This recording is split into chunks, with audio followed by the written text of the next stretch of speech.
আজকে অনেকজন বলছে যে না, খারাপ সময়, একটা প্রডিউসার এসছে, কাজটাকে এতগুলো টেকনিশিয়ান কাজ পেয়েছে। হ্যাঁ, টেকনিশিয়ানসরা কাজ পেয়েছে, টেকনিশিয়ানসদের টাকা মারা যায় না, মার যায় আর্টিস্টদের। আর্টিস্টরা সব সময় এটা ফেস করে।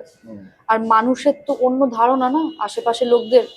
আচ্ছা, আর্টিস্ট মানে হচ্ছে মানে হয়তো বেরিয়েছে হয়তো একটা প্রজেক্ট থেকে 25-30 লক্ষ টাকা নিয়ে, হয়তো ও ভেবেই নিয়েছে, কিন্তু ওরা বুঝতে পারছে না যে আমাদের ওই ছোট্ট একটা পয়সা পাই আমরা, খুবই এইটুকু সামান্য একটা পয়সা পাই, সেটা দিয়ে আমাদের সবটা চালাতে হবে, সবটা।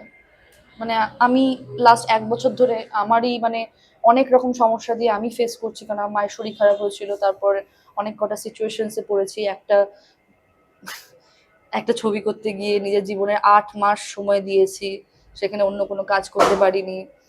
তো সবকিছু নিয়ে আমি নিজেও এখন অব্দি একটা অদ্ভুত পজিশনে রয়েছি, যে আমি ভাবছি যে এখন আমি কি করব। মানে আমার কি ভুল হয়েছিল যে 8টা মাস আমি একজনকে সময়টা দিলাম এটা ভেবে যে ছবিটা দুর্দান্ত হবে? সেটা কি আমার ভুল ছিল, আমার জাজমেন্টের ভুল, নাকি সময়টাই খারাপ যাচ্ছে?